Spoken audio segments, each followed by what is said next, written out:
नमस्कार, झारखंड समाचार में आप सबों का स्वागत है। आइए जानते हैं झारखंड के टॉप 25 खबरें। इससे पहले आपने चैनल को सब्सक्राइब नहीं किए हैं तो चैनल को सब्सक्राइब कर बेल आइकन को प्रेस कर दीजिए, जिससे खबरों का अपडेट आप सबों का मिलता रहे। पलामू में अभी नहीं बहाल होगी इंटरनेट सेवा। RAF के जवान अभी तैनात। पलामू के पांकी में बुधवार को हुआ हिंसा की घटना को लेकर सावधानी बरतते हुए जिले में आगामी 2 दिनों तक इंटरनेट सेवा बाधित रहेगा। इधर प्रशासन ने फिर से एहतियातन पांकी में रैपिड एक्शन फोर्स तैनात कर दिया है। साथ ही साथ पुलिस मुख्यालय ने 2 सीनियर IPS अधिकारी इंद्रजीत महता और प्रियदर्शी आलोक पांकी भेज दिया है। दोनों अधिकारी पांकी में ही कैंप कर रहे हैं। सुबह IG राजकुमार लाकड़ा के नेतृत्व में फ्लैग मार्च निकाला गया, जिसमें DCA डोडरी SP चंदन सिन्हा समेत सभी अधिकारी मौजूद थे। इसमें 500 से अधिक जवान शामिल हुए थे। 13 लोगों को किया गया है गिरफ्तार। बुधवार को हुई पत्थरबाजी घटना को लेकर पुलिस ने मुखिया पति समेत दोनों समुदायों के 13 लोगों को गिरफ्तार कर जेल भेज दिया है। घटना में शामिल दोनों समुदायों के 100 लोगों को नामजद और 1000 से अधिक अज्ञात लोगों पर प्राथमिकी दर्ज की गई है। अन्य दोषियों को चिन्हित कर उनकी गिरफ्तारी के लिए छापेमारी की जा रही है। पांकी में लागू है धारा 144। आपको बता दें, घटना के बाद से ही पांकी में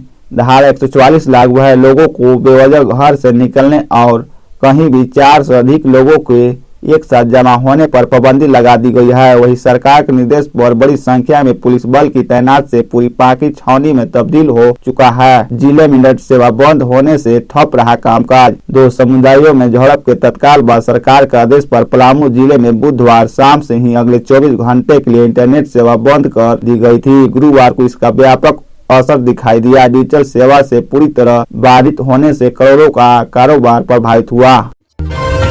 पश्चिमी सिंहभूम में नक्सलियों ने किया बम विस्फोट, पंचायत भवन और पुलिया उड़ाया। पश्चिम सिंहभूम जिले के अति नक्सल प्रभावित क्षेत्र कोइलकेरा थाना क्षेत्र के गोइलकेरा प्रखंड की कदमडी पंचायत भवन को नक्सलियों ने आईडी लगाकर विस्फोट कर दिया है। इससे भवन क्षतिग्रस्त हो गया। घटना गुरुवार देर रात की है। नक्सली संगठन भाजपा माओवादी ने प्रतिरोध सप्ताह के दौरान इस घटना को अंजाम दिया है। इसके साथ ही नक्सलियों द्वारा प्रतिरोध सप्ताह के तहत एक और जगह पर उत्पात मचाया है। मुफस्सिल थाना अंतर्गत बारकेला गाँव के पास बम विस्फोट कर पुलिया को भी उड़ा दिया है।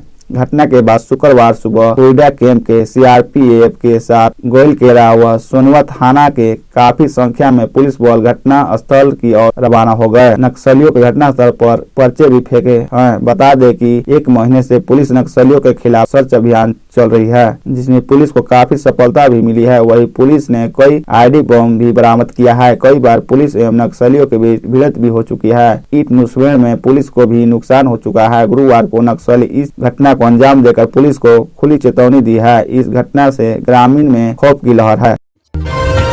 पत्नी की हत्या मामले में आरोपी पति को पुलिस ने किया अरेस्ट। पत्थर से कुचलकर कर दी थी हत्या। झारखंड के गिरिडीह जिले में रिंकी देवी हत्याकांड में पुलिस ने उसके पति को अरेस्ट कर लिया है। पिछले दिनों रिंकी देवी का शव एक पुलिया के नीचे बरामद किया गया था। मृतका के पिता ने उसके पति के खिलाफ मामला दर्ज कराया था। पुलिस गिरफ्तारी के लिए छापेमारी कर रही थी। इसी क्रम में गांवा थाना की पुलिस ने आरोपी पति को अरेस्ट कर लिया। आपको बता दें कि मृतकों के पिता चिहुटिया निवासी लखन महता ने हेमराज पासी समेत अन्य पर प्राथमिकी दर्ज कराई थी। घटना को लेकर ग्रामीणों ने विरोध प्रदर्शन करते हुए गांवा सतगावा मार्ग को 3 घंटे तक जाम कर दिया था। लापता थी रिंकी देवी। गिरिडीह जिले के गांवा थाना की पुलिस ने रिंकी देवी की हत्या मामले में उसके पति हेमराज पासी को गिरफ्तार कर लिया है। रिंकी अपनी ससुराल टिकोडीह से अपने नैहर गांवा थाना क्षेत्र के चिहुटिया 3 दिन पहले आई थी। बाद में पति द्वारा बुलाने पर वह गांवा बैंक ऑफ इंडिया से रुपए निकाल कर देने जा रही थी और इसी बीच रहस्यमय ढंग से गायब हो गई थी।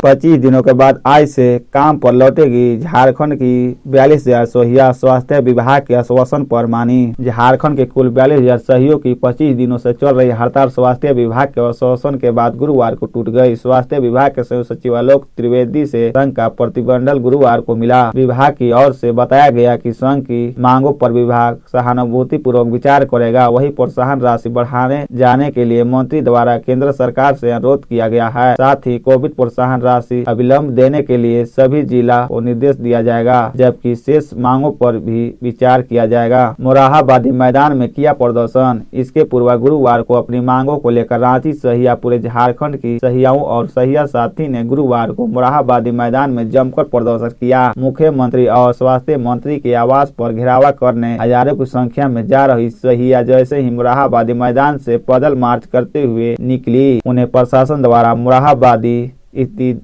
डीसी आवास के निकट रोक दिया गया। इस दौरान वे जमकर नारेबाजी करती रही। सुबह 10 बजे से शाम 4 बजे तक वे सड़कों पर बैठी रही। इस दौरान पुलिस को तैनाती की गई थी। झारखंड प्रदेश सहिया संघ की प्रदेश अध्यक्ष पंपा मंडल और प्रदेश सचिव माया सिंह ने कहा कि आश्वासन के बाद हड़ताल तोड़ी जा रही है। शुक्रवार से हम सभी काम पर लौटेंगे। झारखंड का पारा 30 डिग्री के पार। इन हिस्सों में छाएंगे बादल। देवघर, गिरिडीह, गढ़वा, रामगढ़ में कैसे है मौसम। झारखंड का अधिकतम तापमान 30 डिग्री के पार हो गया है। न्यूनतम तापमान में भी 15 डिग्री से अधिक हो चुका है। धीरे धीरे अधिकतम और न्यूनतम तापमान में वृद्धि हो रही है। हालांकि अभी भी कई जिलों का न्यूनतम और अधिकतम तापमान सामान्य से नीचे बना हुआ है। झारखंड के पड़ोसी राज्य उड़ीसा में एक साइक्लोनिक सर्कुल बना है, जिसके असर से मौसम में बदलाव की उम्मीद है। लोगों को ठंड से राहत मिल सकती है और गर्मी धीरे धीरे बढ़ने के अनुमान है। मौसम केंद्र रांची की ओर से शुक्रवार को जारी मौसम बुलेटिन के मुताबिक अगले 3 दिन के दौरान न्यूनतम तापमान 2 से 3 डिग्री बढ़ जाएगा। इसके बाद 2-3 दिन तक तापमान में किसी बड़े बदलाव की उम्मीद नहीं है, लेकिन 18 फरवरी से दक्षिणी पूर्वी हिस्से में आंशिक बादल छाए रहेंगे। 20 और 21 फरवरी को सुबह में कोहरा या धुंध छाए रहने का पूर्वानुमान मौसम केंद्र ने जारी किया है। मौसम केंद्र के मुताबिक राजधानी रांची के अधिक और न्यूनतम तापमान में 2 से 2 डिग्री सेल्सियस की बढ़ोतरी का अनुमान है। 18 को उच्चतम तापमान 30 डिग्री पहुंच जाएगा तो न्यूनतम तापमान 16 डिग्री हो जाने का अनुमान है। 19 और 20 फरवरी को उच्चतम तापमान 31 डिग्री और 21 फरवरी को इसके 32 डिग्री सेंटीग्रेड हो जाने का अनुमान है। हालांकि न्यूनतम तापमान में वृद्धि नहीं आएगी। इस दौरान न्यूनतम तापमान 15 से 16 डिग्री के बीच स्थिर रहेगा। विधायक सरयू राय ने स्वास्थ्य मंत्री पर लगाए गंभीर आरोप। कहा, राज्य में 150 से 200 करोड़ रुपए का हुआ घोटाला। विधायक सरयू राय ने राज्य के स्वास्थ्य मंत्री बन्ना गुप्ता पर गंभीर आरोप लगाए हैं। राय ने गुरुवार को रांची में सीबीआई के आईजी से मिलकर जेनेरिक दवाओं की खरीद में राज्य में 150 से 200 करोड़ रुपए का घोटाला होने की शिकायत की है। आईजी के माध्यम से सीबीआई के निदेशक के नाम भी पात्र भेजा है। विधायक सरयू ने कहा कि सब कुछ स्वास्थ्य मंत्री की इशारे पर हुआ। कम कीमत में जिस दवा की खरीदी हो सकती थी उसे विभाग ने ऊंचे दामों पर खरीदा।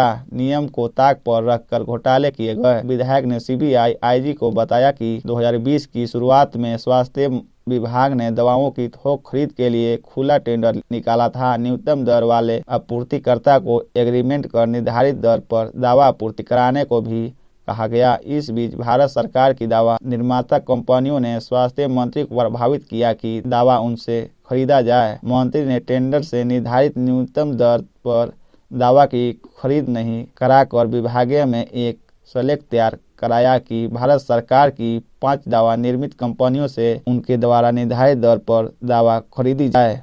निजी कंपनियों के हाथों में था शराब की बोतलों पर होलोग्राम छापने का काम। अब होंगे ब्लैकलिस्ट। झारखंड सरकार ने शराब की बोतलों पर लगाने वाले होलोग्राम की छपाई का काम 6 साल बाद नासिक स्थित सरकारी प्रेस के बजाय दिल्ली की निजी कंपनी प्रिज्म होलोग्राम को दे दिया। कंपनी से 5 साल का करार किया था और विभागीय मंत्री कंपनी के काम से संतुष्ट नहीं है, इसीलिए उन्होंने कंपनी को ब्लैक लिस्ट करने का निर्देश दिया है। वह 2013 और 2014 में बनी थी योजना। राज्य सरकार ने शराब को व्यापार में राजस्व की चोरी रोकने के उद्देश्य से शराब की बोतलों पर होलोग्राम लगाने की योजना वह 2013 और 2014 में बनाई थी। विभाग ने निजी कंपनी से होलोग्राम छपाई का प्रस्ताव तैयार किया। वित्तीय विभाग के तत्कालीन सचिव एपी सिंह ने इस पर आपत्ति की, चूँकि होलोग्राम सरकार को राजस्व में मिलने वाले रुपये का दूसरा स्वरूप है, इसीलिए वे इसे निजी हाथों में देने के लिए सहमत नहीं थे।